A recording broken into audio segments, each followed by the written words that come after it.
করো, স্বাধীন করো, বাংলাদেশ স্বাধীন করো। 9 মাসের রক্তক্ষয়ী যুদ্ধে পাকিস্তানি বাহিনী তখন প্রায় কোণঠাসা। তাদের দোসর আল-বদর বাহিনী বুঝতে পারল এই দেশ স্বাধীন হতে যাচ্ছে।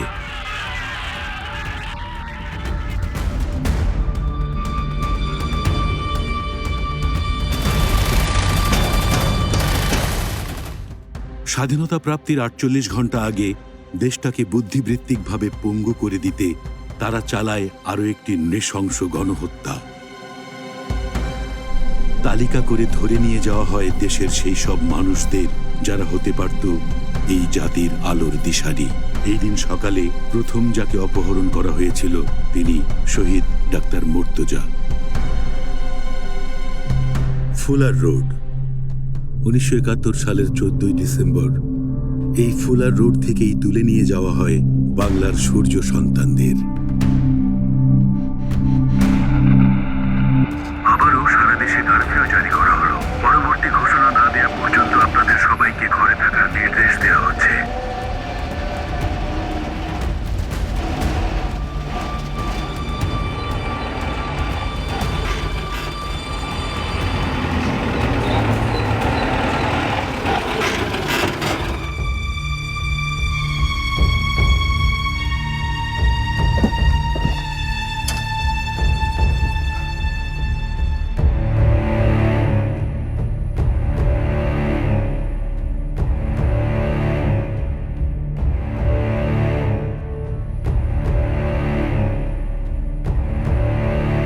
চলুন চলুন স্যার।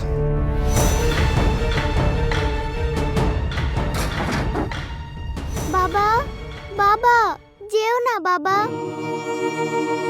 বাবা, আমাকে ছেড়ে যেও না। বাবা, দাঁড়াও। বাবা, ইনি তো ডক্টর মুর্তজা। হ্যাঁ, ইনি ডক্টর মুর্তজা। স্যার, অনেক তো ক্লাস নিছেন, মার্কস বাদ না। চলেন এবার আপনার ক্লাস নেব। এই গাড়িতে তো মুর্তজা, একদম গুলি করে দেবো। ওঠো। বাবা, আমাকে ছেড়ে যেও না। বাবা, দাঁড়াও।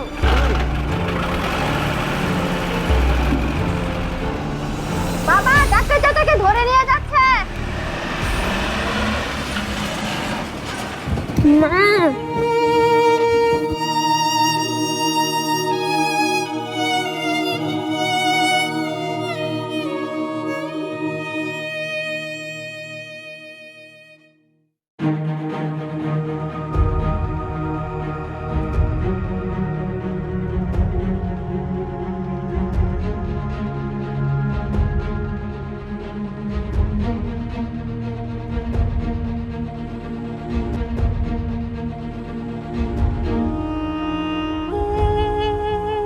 এটা হচ্ছে তার খবর। এই যে একদম কর্নারে আমি দেখলাম যে আমি তো রিটায়ার হয়ে চলে যাচ্ছি, তখন ওই এই জায়গাটা আমার ছেলে মেয়েরা তো ছোট ছিল, তো অত চিনবে না।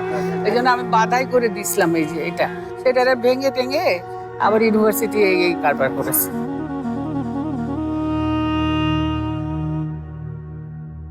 ডাক্তার মোহাম্মদ মুর্তজা সাহেব, উনি এই যে এই বিল্ডিংটা একতলায় থাকতেন।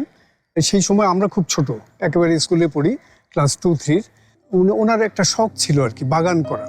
আমরা এই দিক দিয়ে আসা যাওয়ার পথে দেখতাম যে প্রায় উনি এখানে বিকালবেলা মানে মাটি কোপাচ্ছেন, পানি ঢালছেন, এসব করছেন আর কি। মানে আপন ভুবনে মগ্ন একজন মানুষ। বাবা ছিলেন প্রচন্ড মানবিক একজন মানুষ।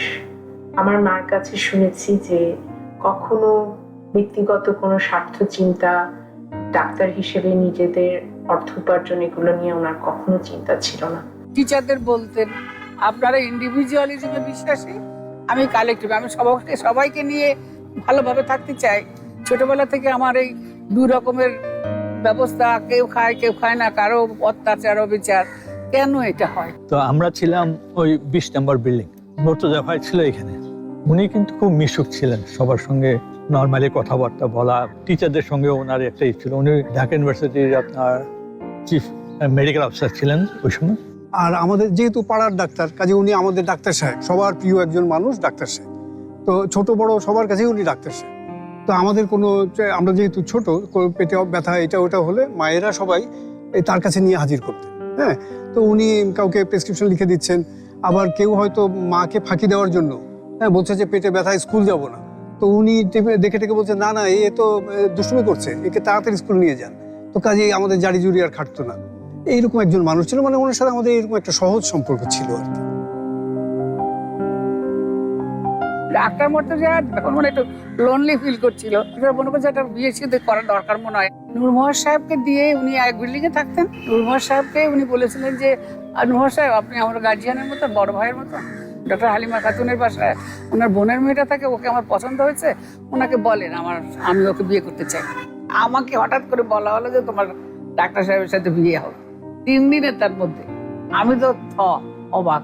আমার সঙ্গে কিন্তু তার পরিচয় আছে, কিন্তু আমার সঙ্গে তার ওরকম কোনো কথা হয়নি। আমি তো ফার্স্ট ইয়ারে পড়ি, তখন বিয়ে হলো, সেই অনার্স ফার্স্ট ইয়ার। বয়স সময় গিয়েছিল তো তার সঙ্গে প্রফেসর রাজ্জাক সাহেব, মুনির চৌধুরী সাহেব, নূর মোহাম্মদ সাহেব, আনিসুজ্জামান সাহেব। এবার মুনির চৌধুরী সাহেব গাড়ি নিয়ে আসলেন। মিসেস মুনির চৌধুরী তাড়াতাড়ি এসে ঘর ময়লা টয়লা পরিষ্কার টরিষ্কার, চাদর টাদর বাসা থেকে গুছিয়ে দিলেন।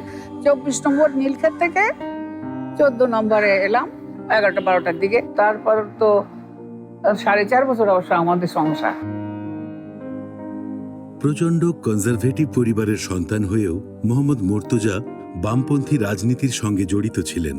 তিনি নিজে যেমন মার্ক্সবাদে দীক্ষিত ছিলেন, তেমনি তার সেই জ্ঞান নতুন প্রজন্মের মধ্যেও ছড়িয়ে দিতেন। সে একসময় বার্নার শহের ভক্ত ছিল। সে বার্নার শহকে গুরু মনে করতো।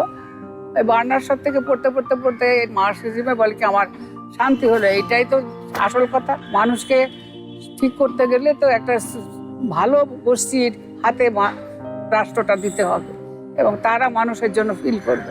আমার একজন বন্ধু ছিল এই দোতলায়, মিটুল। তো আমরা যখন উপরে সিঁড়িতে উঠতাম নামতাম, দেখতাম যে ওনার ইয়েটা ড্রয়িং রুমের দরজাটা খোলা এবং ওখানে অনেক মানুষ যাচ্ছে আসছে, এবং বেশিরভাগই হলো ঢাকা ইউনিভার্সিটির ছাত্ররা। তো এখানে কি হয় আমাদের খুব একটা কৌতূহল। তো একদিন উঁকি মেরে আমরা দেখি যে ওখানে সব ওরা বসে আছে, ঠিক যেভাবে স্কুলে আমাদেরকে টিচাররা পড়ান আর কি, উনি ওইভাবে ওই ছাত্রদেরকে পড়াচ্ছেন। তো কি পড়াচ্ছেন ওই বয়সে তো তখন এটা বোঝার মতো অত আমাদের বুদ্ধি ছিল না। পরে আমরা জানতে পারি যে উনি মার্ক্সবাদ লেনিনবাদে দীক্ষিত একজন মানুষ ছিলেন। তো ওনার চিন্তাধারাটা ছিল যে বাংলাদেশের সমাজটা হবে শোষণ মুক্ত সমাজ, তারপরে বৈষম্যহীন সমাজ, এরকম একটা সমাজের উনি চিন্তা করতেন এবং স্বপ্ন দেখতেন। কাজে ওনার মধ্যে একটা সাম্যের একটা স্বপ্ন ছিল, যেটা নাকি উনি নিজের মধ্যে না রেখে ওই যে ঢাকা ইউনিভার্সিটির ছাত্রদের মধ্যে ছড়িয়ে দিচ্ছিলেন আর কি। কেমন একবার পত্রিকায় উঠলো, সংগ্রাম পত্রিকা, তখন আমার বিয়ে হয়েছে। তখন লিখেছে ডাক্তার বনাম মাওসেতু, ঢাকা বিশ্ববিদ্যালয়ের জনৈক চিকিৎসক ছাত্ররা অসুস্থ হয়ে তার কাছে গেলে সে তাদের কাছে মাওসেতুকে বানিয়ে শোনাত। তখন থেকে সে বলছে দেখো আমার নাম উঠে গেছে, আমি কিন্তু উঠে গেছি খাতায়। আমার আব্বা ঢাকা ইউনিভার্সিটির চিফ ফটোগ্রাফার ছিলেন। সেই সুবাদে আমরা এই 13 এই বাসাটা পাই, এখানে ছিলাম আমরা। আর ডক্টর মুর্তজা উনি থাকতেন 14 নম্বর বিল্ডিংয়ে, ওই কর্নারের একতলায়।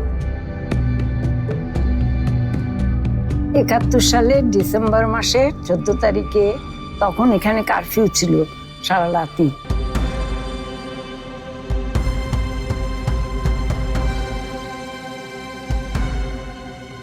আবার আমাদের এখানে মাঝে মধ্যে পানি পাওয়া যেত না, তো সেই কারণেও পানি কালেক্ট করার জন্য সকালে উঠতাম আমরা।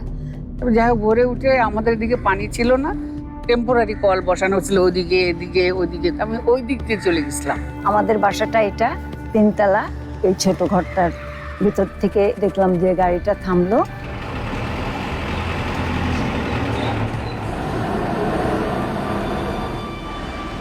তো গাড়ির আওয়াজ শুনে আমরা সব ভাবছি যে মিলিটারি বা কিছু এরকম। আমরা সবাই আস্তে আস্তে করে দেখার চেষ্টা করছি। তখন এসে গাড়িটা থামলো ঠিক এই 2 বিল্ডিংয়ের মাঝামাঝি। তারপরে ওরা নেমে আসলো। প্রথমেই 14 নম্বর বিল্ডিং এর দিকে গেছি। মাহমুদ আর হচ্ছে তানভীর আমার সাথে ভেতরে যাবে। হাসান আর সিফাত এখানে কড়া পাহারায় থাকবে। আর্মস সব সময় যেন রেডি থাকে, এদিকে যেন কেউ ঢুকতে না পারে। ওকে, চলো।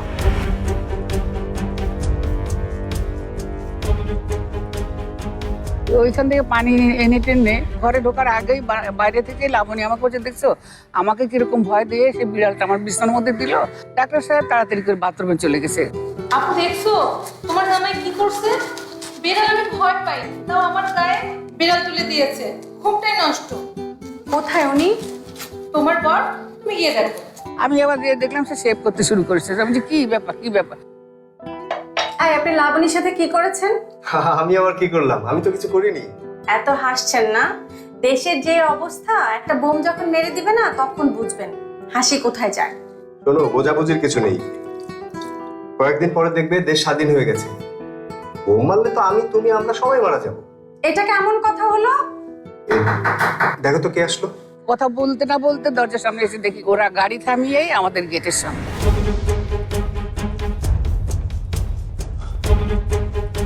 এটা কি ডাক্তার মুর্তজার বাসা?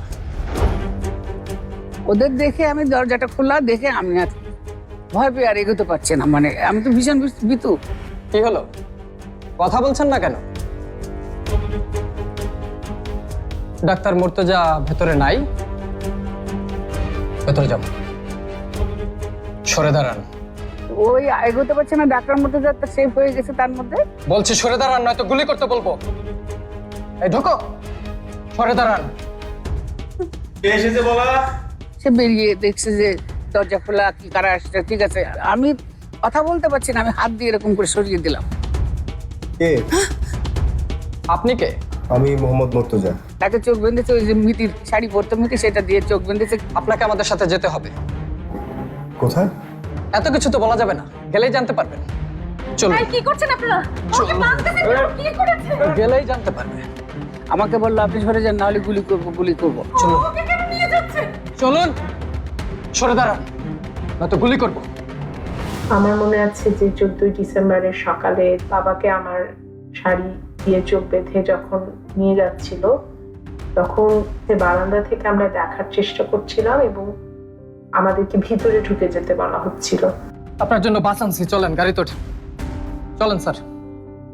ওখান থেকে আমরা যখন দেখছি তখন দেখছি যে উনি চোখ তো বাঁধা, সে তো ভালো করে দেখতে পাচ্ছে না, কিন্তু ওনাকে কিছুটা ধাক্কাতে ধাক্কাতে নিয়ে আসছে। গাড়িতে ওঠেন, চলেন। আমি আবার এলাম, এসে দেখি সে তো তখন আর হাঁটতে পারছে না, তখন ওই যে এমনি এমনি করছে। এই সময় আমি বাবা বলে ডেকেছিলাম এবং আমার মনে পড়ে যে বাবা ঘুরে তাকিয়েছিল। চিন্তা করলে এই দৃশ্যটা আমার ভেসে ওঠে মনে। এই বারান্দা দিয়ে মেয়েটা মিতি বাবা যেও না, বাবা যেও না, এই শব্দটুকু আমরা শুনতে পেয়েছি। যেও না বাবা, বাবা, বাবা, বাবা, আমাকে ছেড়ে যেও না। নিয়ে তো মুর্তজা। হ্যাঁ, ইন্সপেক্টর মুর্তজা। স্যার, অনেক তো ক্লাস নিছেন, চলেন এবার আপনার ক্লাস নেব। এই গাড়িতে তো। এইখান থেকে ধাক্কাতে ধাক্কাতে নিয়ে আসে, ওই গাড়িতে উঠাচ্ছে। তখনই আমি এই জানালা ধরে আব্বা মুর্তজা সাহেবকে নিয়ে যাচ্ছে এই কথা বলে আমি চিৎকার দিয়ে বসে পড়ছি। আমি আরেকটা দেখেছি, মোফাজ্জল হায়দার স্যার এই 3 তলায় থাকতেন, উনি বাংলার। ওনাকে না পেয়ে কাজের ছেলেটা ওকেও ধাক্কাতে ধাক্কাতে নামাইছে। চল চল নিচে, চল না। বলছে যে তুমি জানো কোথায় আছে। ভাই মোফাজ্জল স্যারকে পাওয়া যায় না, ওনার কাজের ছেলে ছিল। এটা রে গাড়িতে ওঠা। ওই মুফাজ্জল স্যারকে পরে দেখাই দিব। ওঠা। ডাক্তার মধ্যে যাকে তুলে তারপর মোস্তাফিজের শালাকে নর্মালি তুলে প্যান্ট শার্ট পরা উনি গেলেন বাসে, আমরা দেখলাম।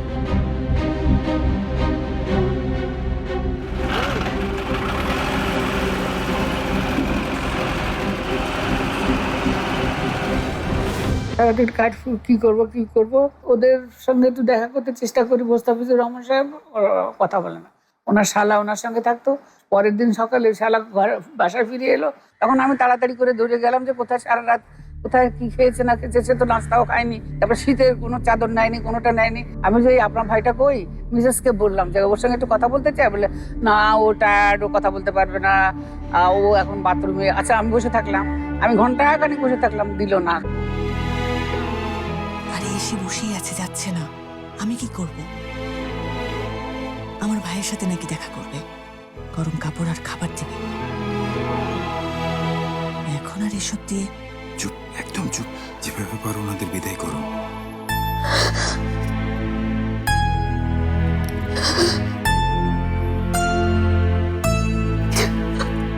পরে তো সবাই বলছে আর কোনো ইয়ে নাই নাই নাই নাই নাই নাই। তো হঠাৎ সম্ভবত জানুয়ারি 2 অথবা 4 তারিখ হবে, আমরা ওখানে বসে আড্ডা দিচ্ছিলাম। এমন সময় একটা ভদ্রলোক আসলো, এসে বললো যে আপনাদের এখানে কি এরকম কাউকে নিয়ে গেছে বা ইত্যাদি। আমি বলছি হ্যাঁ। বলে স্যার আমি ওই গাড়ির ড্রাইভার। তারপরে ওকে বলা হলো যে ঠিক আছে তুমি দেখায় দাও কোথায়। তখন আমার ছোট ভাই কামালউদ্দিন সাইদ মোহন, সে প্লাস পিয়ারু ভাই ছিল এখানে, আর কয়েকজন মিলে ওই ড্রাইভারকে নিয়ে আপনার আমরা যতদূর শুনেছি ওনার সেই মিরপুরের যে এখন যে দরগার সম্ভবত পশ্চিম সাইড দিয়ে একটা ন্যারো রোড ছিল, ওখান দিয়ে কিছু দূর যাওয়ার পরে একটা জায়গায় ডাম্প করে রাখা হয়েছিল সবাইকে, মানে মাটিতে চাপা দেওয়া। একজন না দুইজনে একটু হাত অথবা পা বের হয়েছে। লাশগুলির কন্ডিশন হচ্ছে কাপড় দেখে, বেল্ট দেখে, জুতা দেখে আইডেন্টিফাই করা হয়েছে। প্রায় 21 দিন না 22 দিন পরে লাশগুলো পাওয়া গেছে, ততদিনে বডি ডিকম্পোজ হয়ে গেছে।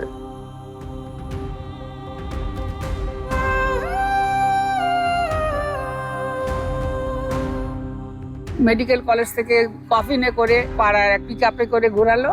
আমার মেয়ে মিতি ঘুরে এসে বলছে আম্মা বাইরে থেকে একটা গাড়ি এসেছিল, সেই গাড়িটার মধ্যে অনেকগুলো চেয়ার, ওই ও হ্যান্ডেল দেখেছে তো মনে করছে চেয়ার, ছোট ছিল তো 3 বছর।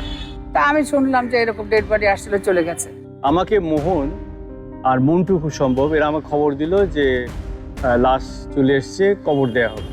তো তখন এই ইউনিভার্সিটি মসজিদে আমরা চলে আসি এবং এসে লাশগুলো কবর দেওয়ার জন্য আমার মনে আছে জানাজা যখন হলো তখন তাজউদ্দিন সাহেব এসেছিলেন, তারপরে মোহন, খোকন, তারপরে মন্টু, আরো সবাই ডোম জোগাড় করা, লাশ তুলে আনা, এগুলো সব ওরা করেছে। মসজিদের ঠিক উত্তর পাশে, পশ্চিম উত্তর পাশে কোনাটায় কবর খোঁড়া হলো।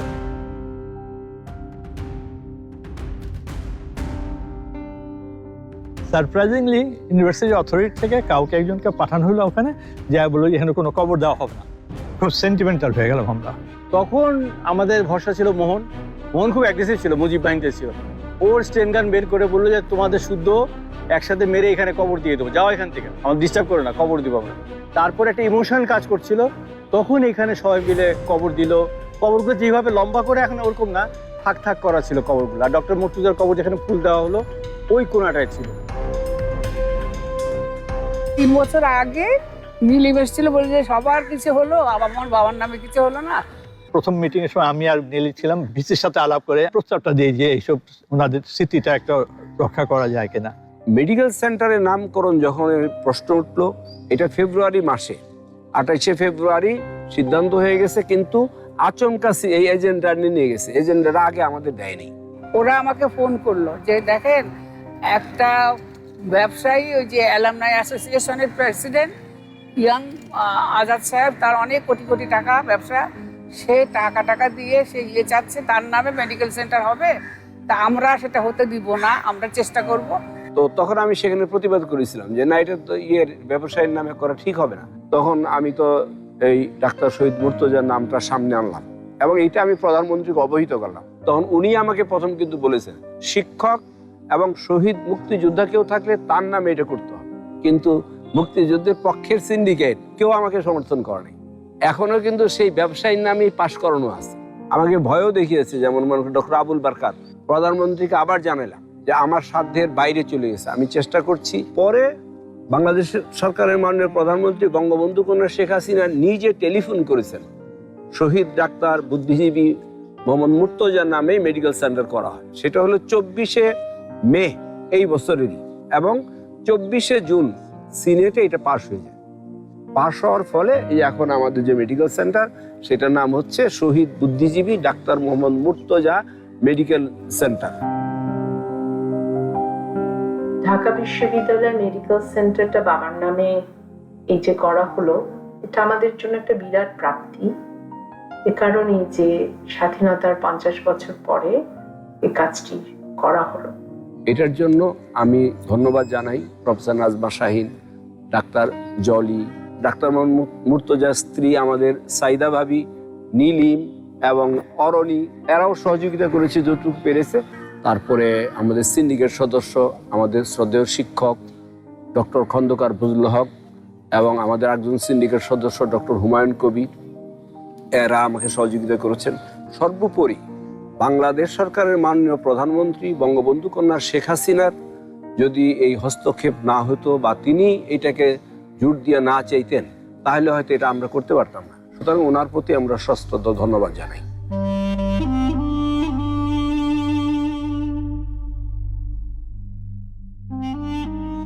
কেটে গেছে অনেক রজনী, বিনিদ্র স্বপ্নে মথিত, দিবস হয়েছে চঞ্চল সন্ধানের সাধনায়।